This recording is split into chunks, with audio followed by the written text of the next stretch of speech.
Okay, hello everyone and welcome to our first webinar session for telephone interpreting. Today we have quite a few people with us to have a look at the meeting. So we'll be covering a few things for the basics of telephone interpreting service at DA Languages. There's a few things we'll be covering today, so you can see the list on your screen here. We'll begin by covering your role as an interpreter, then have a look at the basics of telephone interpreting service itself. We'll show you how you can enroll on the system, as well as the basics of logging in and logging off. There's also a section where we'll cover the do's and don'ts of what to do and what not to do when on a call. Then we'll have a few quick examples for the training videos for you to see. These will cover basic etiquette for telephone services. And then we'll just quickly run through a few other key points, the company's ethics, and a bit about cultural awareness as well. We'll then round off the session with a quick Q&A session. We'll be providing a quick test. We'll put it up for about 5 minutes or so, and then whoever you can answer those questions, we'll review them at the end. And if you have any questions as well, we'll see if we can answer a few. All you have to do is type in the text box, but we'll come again to that at the end.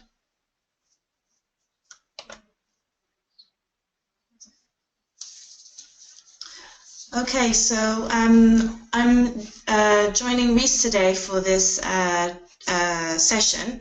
My name's Courtney. You may have spoken to me before on the phone. I work in the telephone interpreting departments.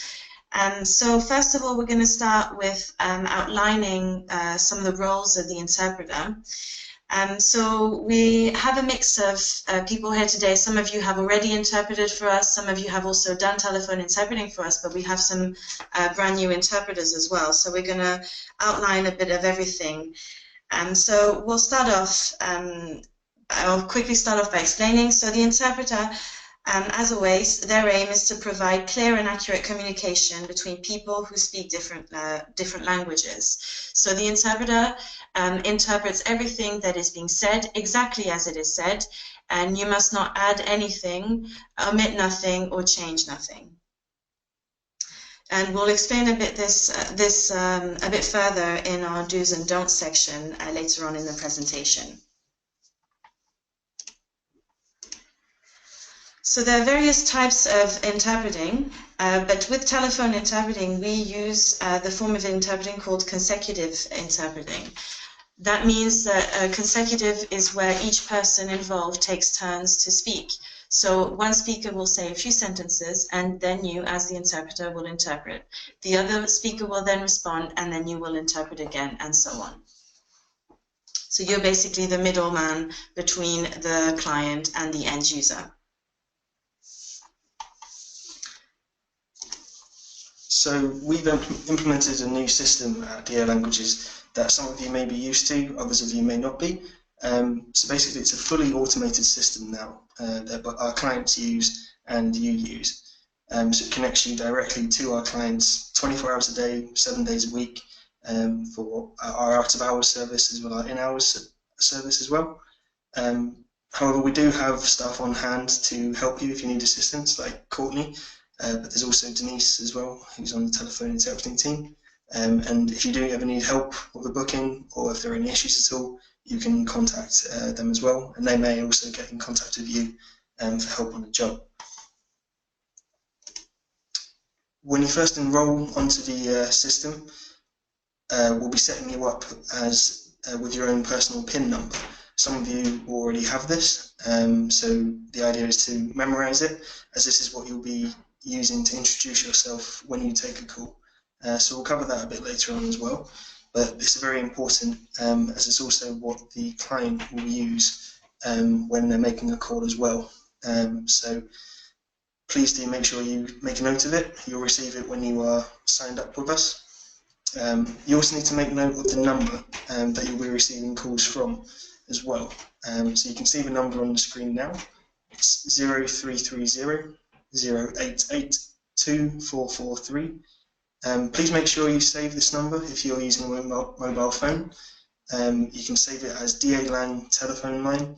So whenever you see when you're logged in and you see this message come up, then you'll know you have an incoming call. Okay, so part of this training is also to teach you, obviously, how to use this new automated system. So we're going to go through how to log yourself in and log out from this system. So to log in, to let us know you're available to work, you need to be logged into this telephone system. So most of our clients are on this automated telephone system. Some of you who have worked for us before also know that we sometimes ring you for some of our clients that do not go through the system.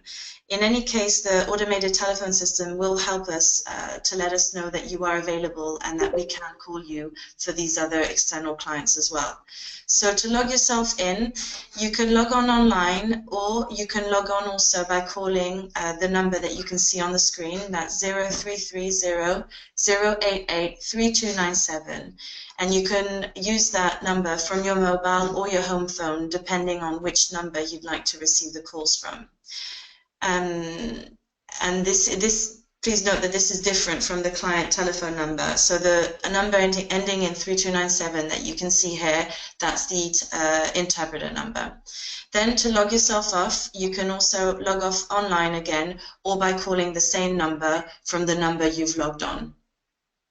And when you are logged off, you won't be receiving any more calls from the automated system. Generally, us at the office will also avoid calling you if you're offline, because that'll be a sign of you not being available for work.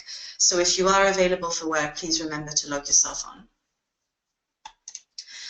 So to log on through the website, I've added some screenshots of what you would see going on that website.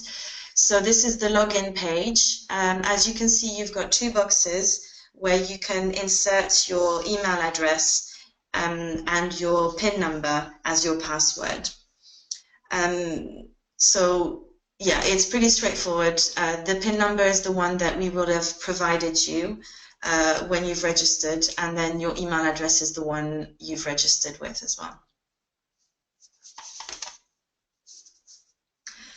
So on this next slide, you can see what your profile looks like after you've logged in. So this is a profile which is specific to telephone interpreting, and it will display, it won't have as much information as your profile on DA-Link would. So on the left side of the screen, you will see that's what you will be presented with when you first log on. As you can see, on that side of the screen, I'm not logged on yet, and that's clearly marked in red. Underneath the red band, there's a drop-down list, and that will display your registered numbers. So some of you may be working from your mobile only, or some of you may be using mobile and landlines. So this drop-down list will allow you to choose which number you would like to be contacted on. And after you've selected the phone number, you simply click on Set Available. Once you're logged on, your page will then look like the image on the right. And to log yourself out, simply click on Set Unavailable. On your profile, you will also have a breakdown of all the calls you've taken during the month. So that appears in the Earnings This Month section, as you can see on the profile there. This will be useful for you to keep track of the calls that you've done and your remittance. All these payments for telephone interpreting will be made through DA-Link, so this doesn't change for those of you who also do face-to-face bookings.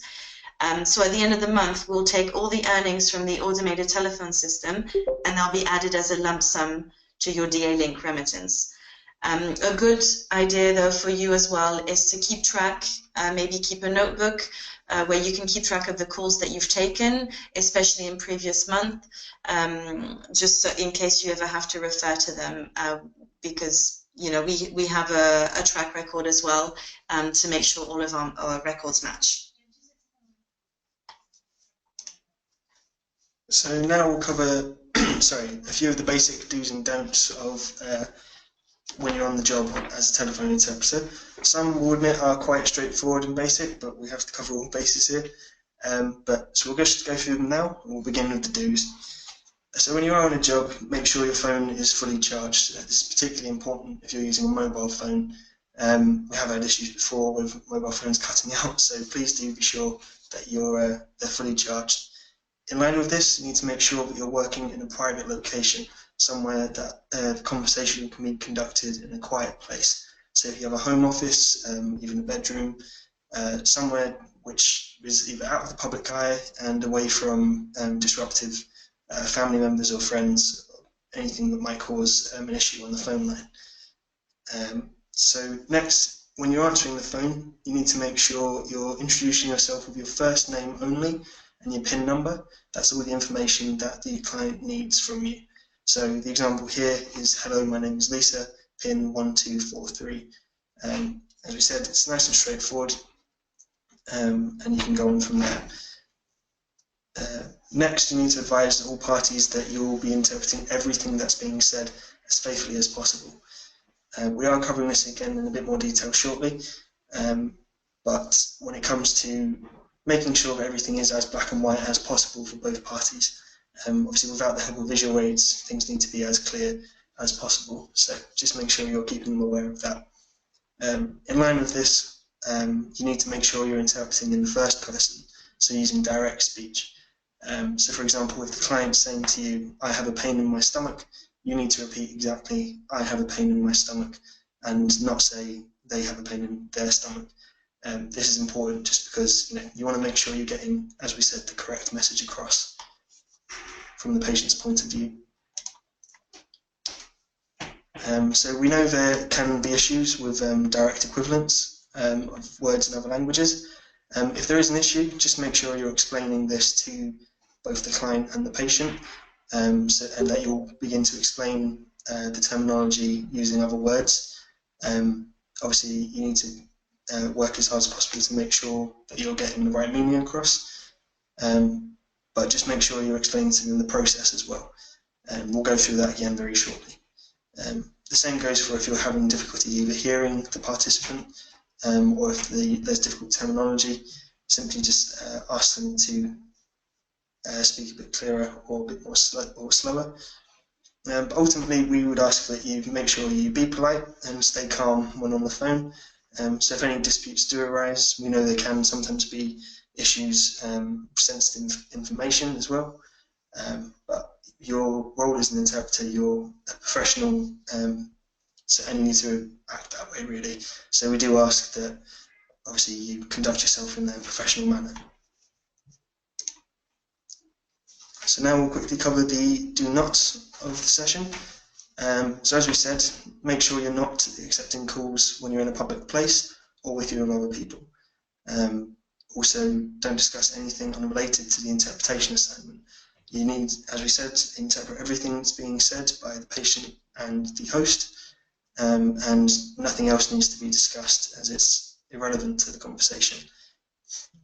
In line with this, you need to make sure that you're not interrupting the professional or the client, and this is unless absolutely necessary. We'll be covering points where this will be necessary a bit later on, but it's your role to just wait for things to be said and go on from there.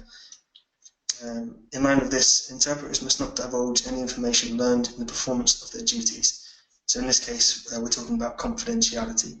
You may hear some very private information. You'll obviously be dealing with names of people as well, so you need to make sure that you're not spreading any information to other parties and keeping things private. In line with this as well, it's your role to not make judgments, criticise or offer opinions of your own. We understand it may be hard sometimes, but as you're interpreting sensitive information on occasion, as we said, you need to be professional, so make sure you're not letting your own personal feelings get in the way of any issues. So with that in mind, as we said about confidentiality, everything has to remain confidential. Make sure you're not having any side conversations with the professional or their client either. Both parties are to know what is being said at all times. You don't want anyone to feel like they're being left out or made to be uncomfortable. But we'll cover again that in a bit more detail very shortly. Finally, we ask that you do not exchange any personal contact information with a professional or their client. If you are passing on information, as we said, it needs to only be your first name and your PIN number. This is all the information they need. And this goes for the same if they're trying to arrange any other appointments. This is all done through us, so you don't need to worry about giving them any information. the client was to ask as well about this, you can just explain to them what we've told you here, that it's not your place to pass on this sort of information. In line with that as well, we also ask that you don't discuss any payment with our clients, as payment is made through us at DA Languages. So if there are any issues or if you have any queries, make sure they're directed to us. So when it comes to ending this session as well, the client will usually make the position of the appointment aware to you, so they'll tell you when they want to finish. Politely again, just give them your PIN number, ask them if there's anything else you can help with, and if they confirm they no longer need your assistance, politely hang up the phone, and then the session will be ended. If there are any queries you have at the end of a session, if there were anything that you found troubling or any issues that arose at all, then you can contact us as well. Our contact information is at the bottom of the screen, but it will be at the end of the presentation as well. So you can get in touch with us anytime you need to. So to reiterate some of these points, we're now going to play you a few short videos. These examples demonstrate how you can interact with the professional and their client, so please pay close attention to them. You'll also be able to see these videos after this session in your training pack. So the first video that we're going to play is when you're joining a call, interpreters should be introducing themselves and they must state their ID. So this is what Reese has pointed out earlier. When you pick up the phone, you should be introducing yourself with your first name and the PIN number that you've been provided with. So we'll show you a video now of how this can be done.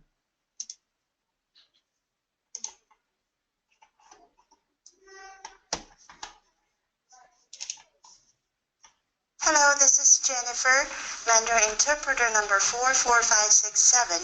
Is your customer already with you? Would you need me to place a call? Okay, so this is pretty straightforward. Similarly to how we've asked you to introduce yourself, she's just said her name is Jennifer and she's given her PIN number. So now the second video we'll be showing is when interpreting, just to make sure that everything is being interpreted accurately between the professional and their client.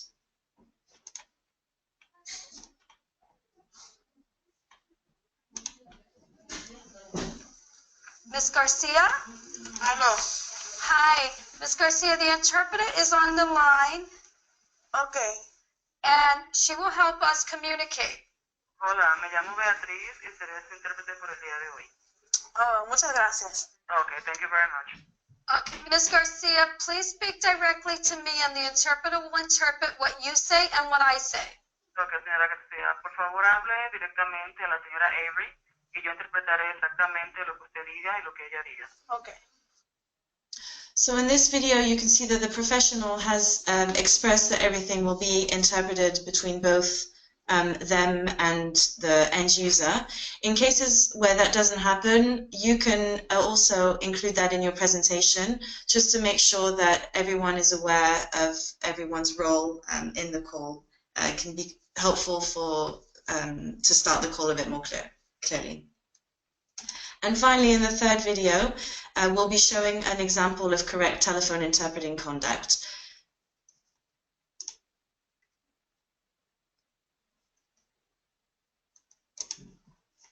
Hello, this is Jennifer Shade, Mandarin interpreter 55555. Is your customer with you or would you like me to place a call?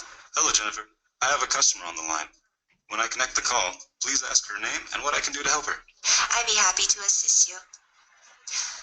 喂，您好，我叫 Jennifer， 我将为您翻译。请问您的名字以及能如何为您服务？你好，我叫 Joel 蔡。我今天早来呢，是因为我收到了一份信，有问题想问。My name is Joel Chai. I am calling because I received a letter and I have a question. Okay, I can help you with that. 好的，很高兴能为您服务。Okay, so that was the final video. So you can see how she introduced herself and how she took care of the call, helping the end user. So while it's true that you should never have any private conversation during a call, there may be times where you'll need to intervene. This may be if there's a technical issue with the line or if you believe there's been a critical misunderstanding. So it happens that over the telephone, because we're dealing with technology, calls may have bad network or anything. So it is okay for you to interrupt the call and just to let the client know or the end user know that you can't hear them if they need to repeat. So if you need to intervene, there's a correct way to do so, though. So we ask you to be transparent, let both the patients know what's going on, and then inform the providers. Please remember that all parties need to know exactly what is happening because of the lack of visual cues. The goal is to resolve the issue and get back to the interpreting as fast as possible. So when you are intervening or raising a query during a job, we ask you to follow these steps. Tell the patient briefly that you intend to tell the professional. Briefly tell the professional the appropriate information. Let the professional decide what to do with the information and act accordingly. And once resolved, you can go back to the interpreting.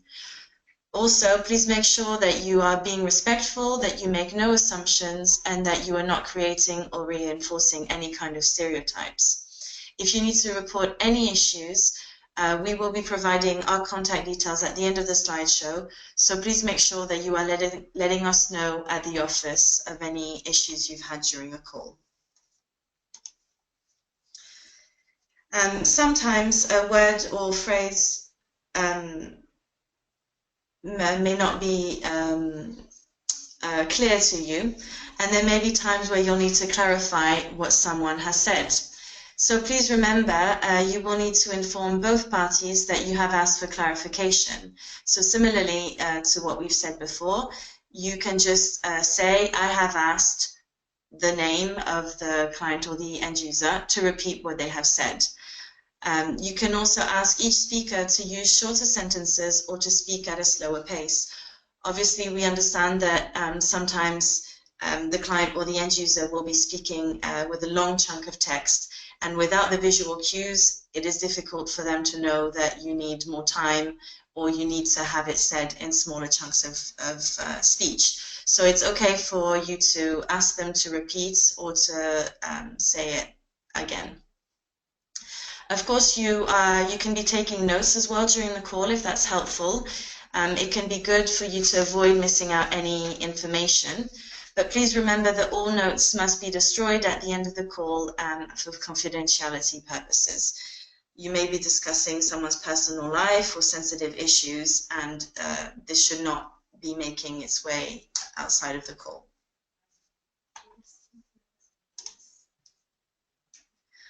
So to continue with clarification, you must never assume that what has been said as it can lead to confusion and miscommunication. So for example, if a professional was to tell a patient, your results have come back HIV positive, under no circumstances are you to ask for more information, i.e. do not respond, do you mean the patient has AIDS, in this way? The patient may have limited understanding of English, and a sort of reaction like this is highly inappropriate and could be distressing. Once again, we must stress that you do not attempt to explain matters yourself. You're here to repeat what the professional has said to the end user and vice versa.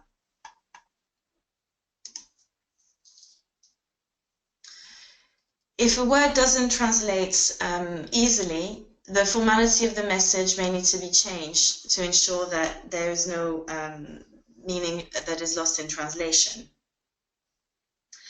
So, for example, you can lower the register. So, for those of you who may not know, register refers to the level of formal or complex language that is used in conversation. So, this can vary sometimes between languages. And high register is the formal or complex technical speech, whereas low register refers to everyday speech. So depending on the context, depending on the end user you are dealing with, you may need to adjust your register during interpretation.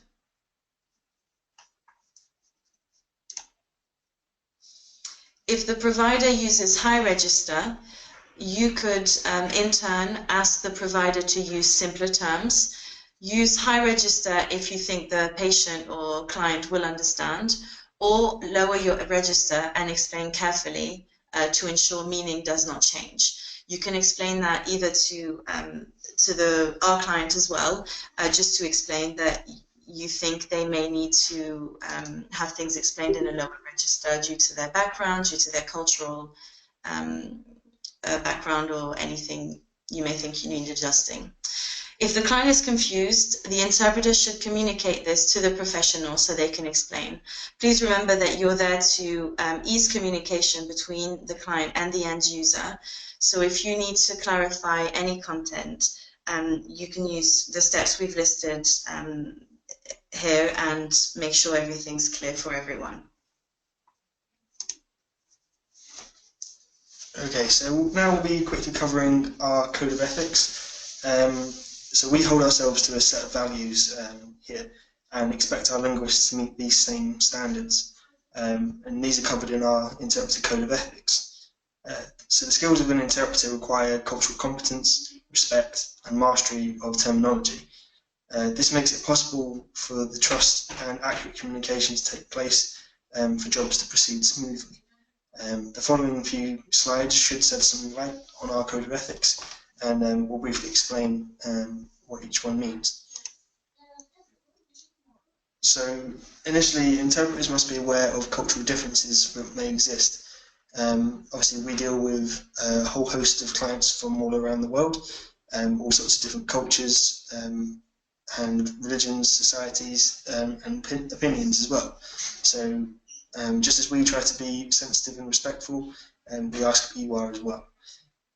Furthermore, the interpreters shall maintain impartiality and shall not counsel, advise, or project their own personal biases or beliefs, or distort the message in favour of one party or the other.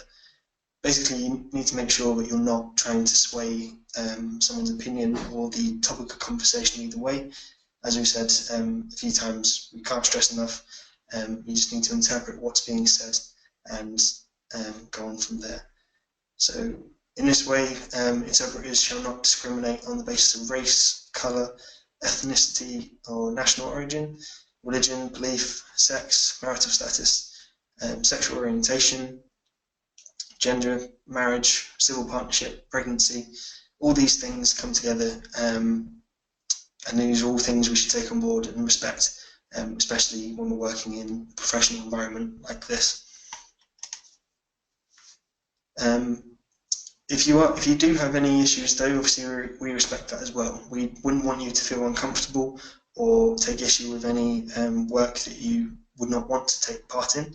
So in this case, we ask that you do disclose any real or perceived conflict of interest which you feel would affect your objectivity and your ability to deliver an accurate service. So if this is the case, then you are well within your rights to withdraw from the situation, and there would be no threat or retaliation. We would ask obviously that you do so in the same way.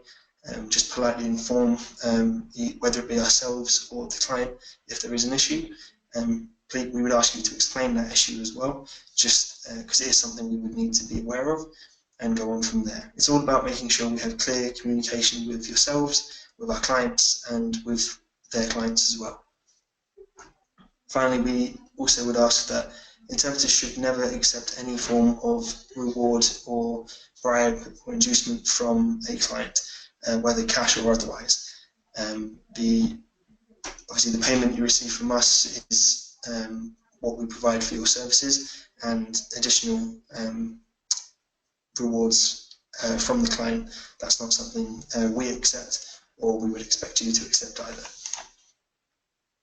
So as we mentioned, in terms of culture, we deal with a wide variety. So culture itself is a shared belief of systems, values, practices and assumptions which determine how we interact with the world. Being culturally competent means that we must educate ourselves about other cultures and how it affects us in the workplace. This is your opportunity as an interpreter to help shed some light on issues that may cause conflict during a conversation, or to help ease understanding as well. So you may well share beliefs or understand the beliefs of the client, and if that's the case and there is a misunderstanding, you will be in a position then to help explain and bridge the gap to ease any misunderstanding that may occur. And again, this helps make sure that everyone is on the same page and any issues, well, make sure that any issues do not occur.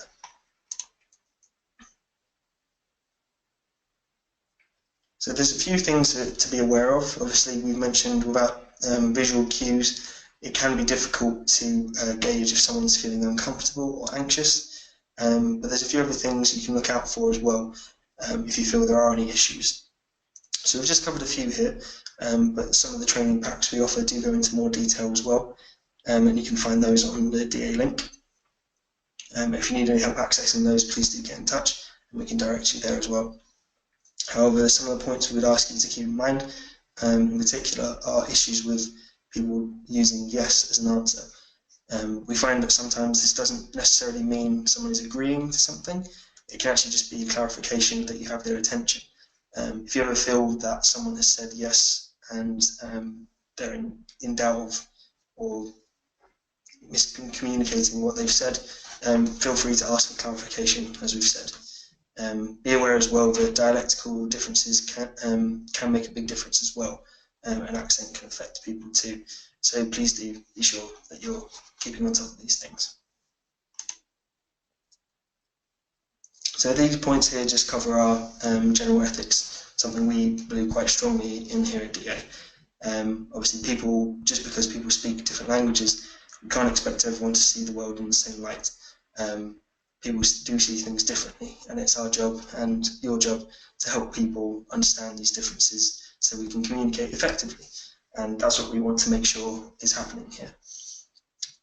So we understand there can be many cultural differences between individuals, even those who come from the same community, but we don't want to ignore this fact, and if we do so, we run the risk of stereotyping, causing offence and losing trust, and that's what we want to make sure that we're building here. Trust in our clients, trust in you, and trust that we can all help each other to deliver a great service.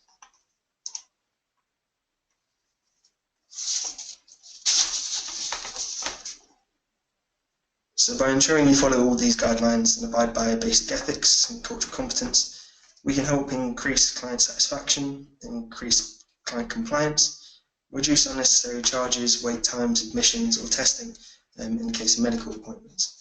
These are all things that we want to help you achieve, and we know you can achieve as well. If you have any further queries, then please do get in touch with our team with the details here.